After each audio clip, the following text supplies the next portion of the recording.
In 2011, my cousin, his pregnant fiancée, and myself went to buy some weed at an unknown drug spot in Detroit. When we got to the location, it was known to you had to make a noise to get the dealer's attention, yelling, "Whoop whoop!" No one came outside, so we kept driving. We get to the next street and a group of guys flagged us down. I told my cousin to keep going, but he wouldn't listen. What started off as my cousin talking about buying a couple grams of weed turned into him talking about buying a whole prescription worth of painkillers. So the main guy in the group tells my cousin to park his car next to a field and he'll come back with the pills. While waiting, everything just felt weird, as though the situation didn't seem right.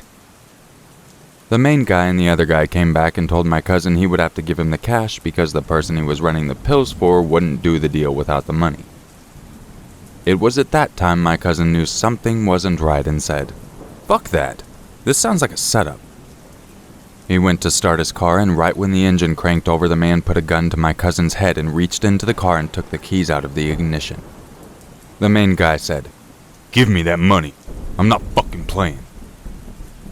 My cousin reached in his pocket and gave the guy a $100 bill and said, "That's all I have." My cousin's girlfriend frantically crying as my cousin kept pretending he gave the man all of his money. The main guy said to her, "Oh baby, I'm not gonna hurt you. As soon as he gives us the money, everything will be okay." The main guy hands his buddy his gun and then starts punching my cousin in the face and starts sticking his hands in my cousin's pockets. His friend was holding the gun by 2 fingers as though he wanted no part of it. It was so surreal. It was like I was distracting myself from everything going on and stayed as quiet as possible. I had my phone out acting like I was playing games. Then it occurred to me that if they saw my phone in my hands, they would assume I was calling the police. So I closed the phone. The main guy then addressed me and asked me if I had anything. I immediately flipped my pockets inside out and handed him my empty wallet and cell phone. After that, my cousin asked if he could at least have his keys back. The man gave him his keys back and said, "If you ever come back here, I will kill you." The man and his friend regrouped with all the people they were with originally. My cousin started driving away. We get 3/4 of the way down the street when he turns around in someone's driveway. I had no clue what was going through his head or why he would have turned around.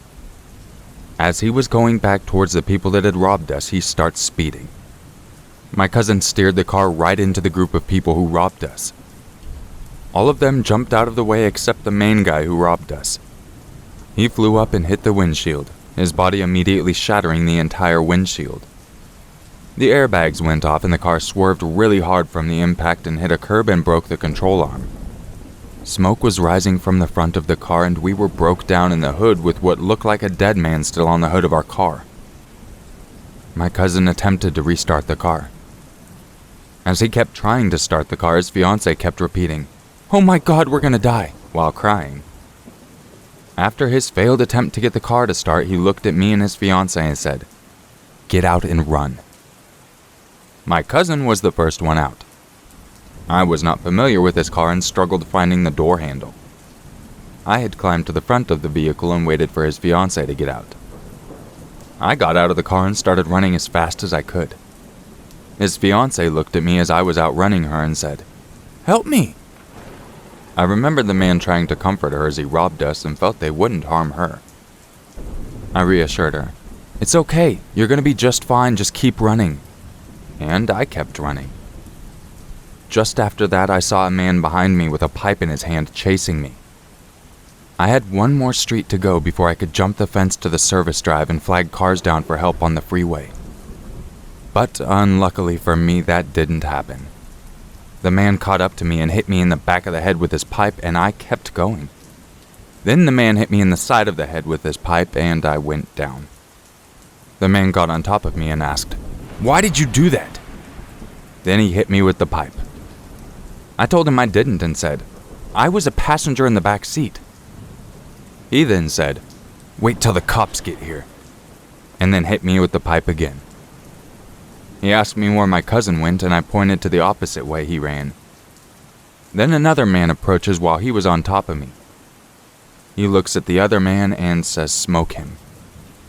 I knew what it meant and knew at least one person in that group of men had a gun, and I started to wiggle backwards as a last attempt to try to get away.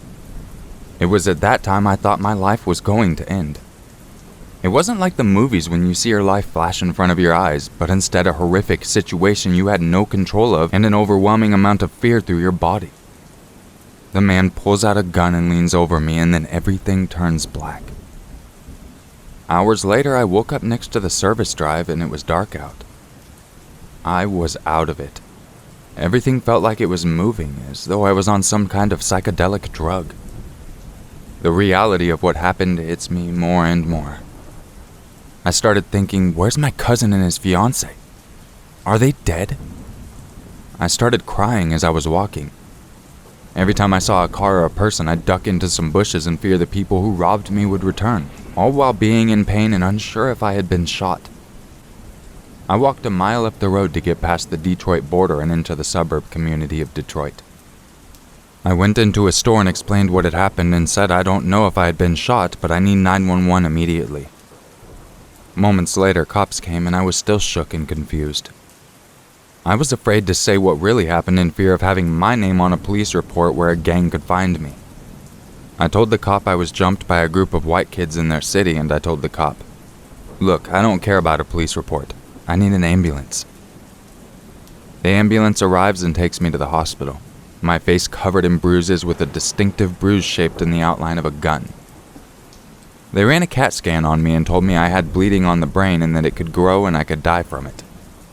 They had to transfer me to another hospital because they didn't have the neurosurgeons. I spent a week in the hospital from my injuries. 2 days into my stay at the hospital, my cousin showed up with his fiancée. That's when I learned he had ran to a gas station to call the police, and his fiancée had been pistol whipped also and had a lot of stitches on her forehead. This story is 100% true and was the scariest moment I have ever experienced in my life. Since then, I don't go to the ghetto and I don't talk to people I don't know. I also just want the listeners to be aware that the drugs that were being purchased were not mine, nor was it with my money.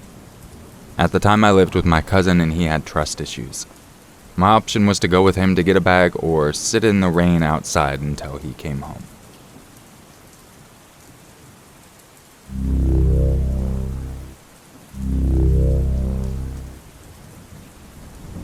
This is the only creepy, scary-ish thing that's ever happened to me in my life, which is why it probably stands out so much in my memory. In hindsight, the location and general isolation probably made it much scarier than it was, but at the time it felt like I'd stumbled into the opening scenes of a full-on horror film. Just over 10 years ago, I was fresh out of college and had moved back to my parents' house for the free food and rent for 9 months or so before I was leaving the state for graduate school. My parents are super chill and gave me my own space in the house, but being a 22-year-old single guy and living at a house in the sticks is certainly not ideal. They had recently moved about 40 miles south of a major Midwest city, but I didn't have any other option, so I started looking for some work more to pass time than to save up some money. Summer turned into winter and I still hadn't found anything solid. But by then, I desperately needed to spend more time out of my parents' house, so I took a part-time gig doing some light bookkeeping for a small business owner guy that my dad knew. I didn't really want to do it since it didn't pay much, was short-term, and wasn't even a real office setup, but again, since my parents lived in the middle of nowhere Midwest, think acres and acres of farms, I knew I had limited local opportunities to make some cash, and this guy was going to pay me under the table as well. About that same time, a friend of mine in the city said that if I just paid him $200 a month and helped him clean up, he'd basically let me crash in his living room until I was ready to move out of state. That was all I needed to hear. I took the job.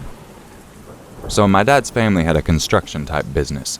They helped out with building and stuff, but it was ultimately more focused on renting out a few bobcats and large augers they owned. Also other various drills and then odds and ends like generators and other low-level construction or farming equipment that someone in the area couldn't afford to purchase but needed to use from time to time. This was a small mom-and-pop type thing where everyone knew everyone and the office only opened on days when someone was coming by and was generally a mutually beneficial situation for the business owners and the locals. Since I had minored in a business-adjacent area and my dad recommended me, they trusted me to go in there about 15 through 20 hours a week and check the file and rental forms, make sure nobody missed a payment date if there was a payment plan in place, answer an email or two discussing prices and availability, etc. Super easy gig.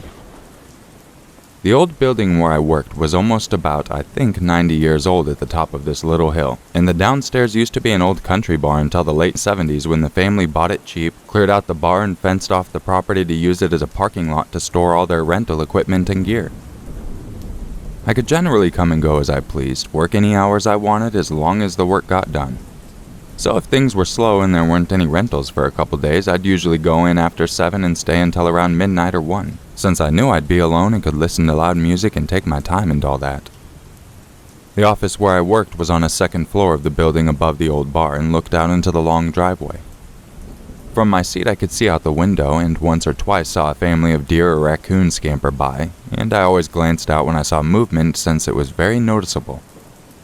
It was incredibly remote. Very still and quiet. So if something unusual occurred or something felt off, I definitely noticed it. One night during winter it had snowed a few inches and my dad told me to stay because the roads were bad. But I had an old SUV and more than that really wanted to get out of the house, so I just went to work at about 8 p.m. and was going to stay until just after 1. I always left the gate open at the bottom of the hill since, believe me when I say there's nobody that ever showed up at night since we were literally in the middle of nowhere. I think the nearest occupied house was about 2 miles down the road, and to even turn onto our short road you had to only be coming to our specific building and probably know it was there beforehand. It was a locals only type of thing and very small, since the family had inherited a lot of money, we're pretty sure, and kind of did this whole rental thing on the side. Basically, someone would never just get lost and end up at our building. So I'm jamming all the way to some Fall Out Boy. Everyone makes mistakes when they're young. And having some coffee and kept glancing at the snow outside here and there, since our worn orange's streetlight reflected onto the ground in the gate causing the light to shine off the snow in a really cool, dare I say pretty, way. At one point around midnight I went downstairs to the big bathroom to do my bathroom business, and then came back upstairs and got settled into my work. I probably did about 5 minutes of work when I glanced outside and saw a huge imprint of something fresh in the snow just below the light.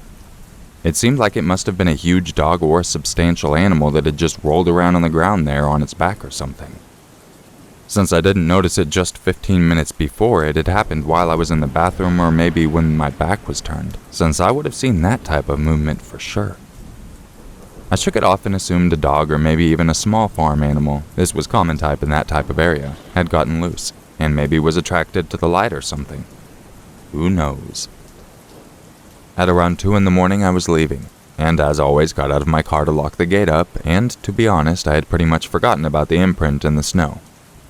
But when I looked down I was shocked to see that it wasn't just some disturbed snow, but it was undeniably the imprint of a human-made snow angel. If you don't know what a snow angel is, it's kinda when you lie on your back in the snow and push your arms and legs back and forth so when they get up it looks like the outline of an angel. I used to do it back when I was a kid, so I 100% knew for sure that's what it was. And it was deliberately made underneath the light post. But it wasn't from a kid. It was from a very large person, or at the very least a normal-sized adult wearing tons of layers of big winter clothing. I looked up and saw what I already knew. That whoever had made this snow angel could easily look up and have seen me through that window. So they must have waited for me to head downstairs to make this angel.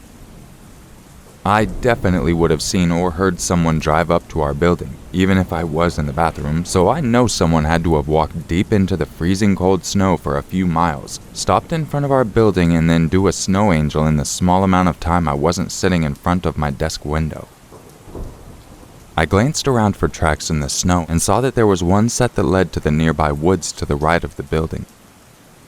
So it was clear the person didn't use the road, but instead came from the opposite side, which made me instantly uneasy, since that side was just trees and darkness for miles and miles. I was definitely a little freaked out once I realized that someone had just been this close to me secretly in the middle of the woods, and I looked around but I didn't see anything amiss at all, and now just wanted to get the hell out of there. When I got back in my car and drove a few feet, I realized my boss would probably be there in like 4 hours and might see the snow angel and assume I did it, since he probably assumed I kept the gate locked when I was there.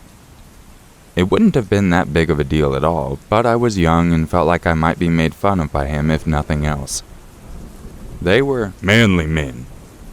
I liked books.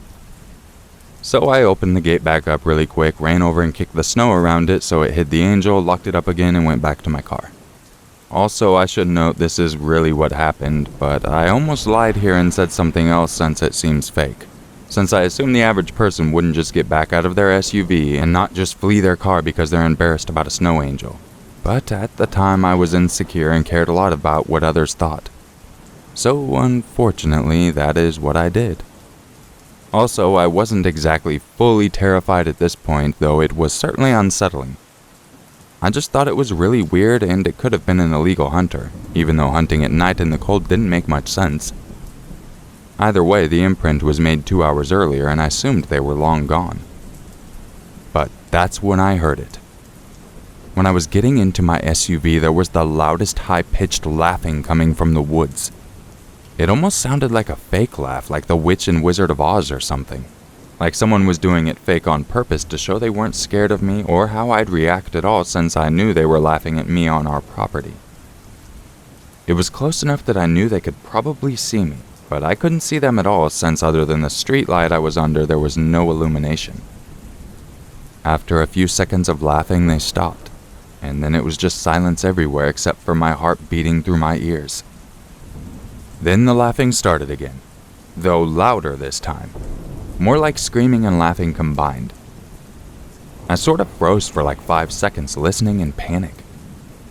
Now, I spend a lot of time in that area, and I know what coyotes and foxes sound like at night with their high-pitched screeches during mating season, so I can't completely logistically rule that out. But to me it honestly felt like it was an adult man trying to emulate a woman's laughing. Like someone was deliberately trying to make a fake scary shriek laugh in order to scare someone. Well, it worked. After that 5 seconds, I immediately filled with adrenaline, got in my car and drove the hell away from there as fast as I could without sliding off the road. Back at home, I was up all night trying to figure it out and told my parents the story when they woke up.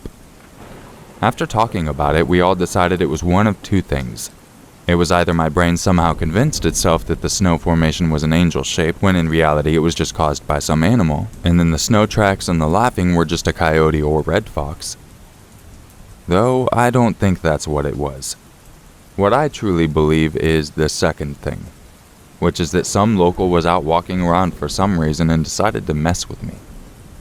I didn't have any close friends left in that area that would do this, and if they did, they certainly would have brought it up to make fun of me for speeding away in terror. I found out later that the nearest house was a super old couple, so I highly doubt it was one of them. Which means that whoever it was went out into the woods in the night in the freezing cold just to mess with a stranger. I don't have any mental issues or a family history of them, didn't do drugs, I drank socially at the time but certainly didn't that night. I also don't believe in the paranormal, so I never once gave that a thought. In my heart, I know someone was out there. I worked out there another 6 weeks or so and never had a single issue, though I knew where my boss kept his gun and I always made sure it was there when I started my shift. And I certainly always locked the gate from then on. Thinking back about this experience that night, the part that freaked me out the most was that he had to have waited around for me to leave for about 2 hours just to do that laugh. He didn't know me. I could have been that crazy type of person to get mad and try to find him and attack him, yet he didn't seem scared or seem to care when he tried to mess with me. For some random dude, this is probably a story he tells from his point of view to make all his friends giggle hysterically. But for me, that dude, the one I called Angel in the Snow guy, the one with the laugh I'll never forget. Let's not meet.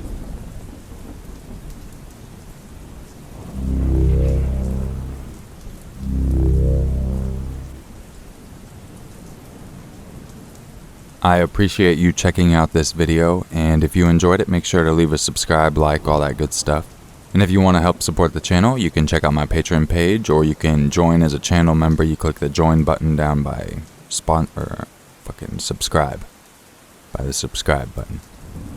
So, as most of you know, I'm back from Oregon now. The family trip, with all things considered, went pretty well. I also did a video giving my cousin all the donations we had raised, which I'll probably add after I'm done talking right here. That way those of you that donated can kind of see, well, you can see his hand, because out of privacy I just didn't show either of us. Me I don't care about, but him, 'tis life. So once again, I want to give a big shout out to everyone showing their support through this situation. It really means a lot to all of us, and I know it helped them out a lot, at least seeing the extra support from people. So yeah, I'll catch you guys in the next video, and if you have a story you'd like to submit, make sure you email it to urmaker6260@gmail.com. And just remember, it's always scarier if it's true. Bad bye.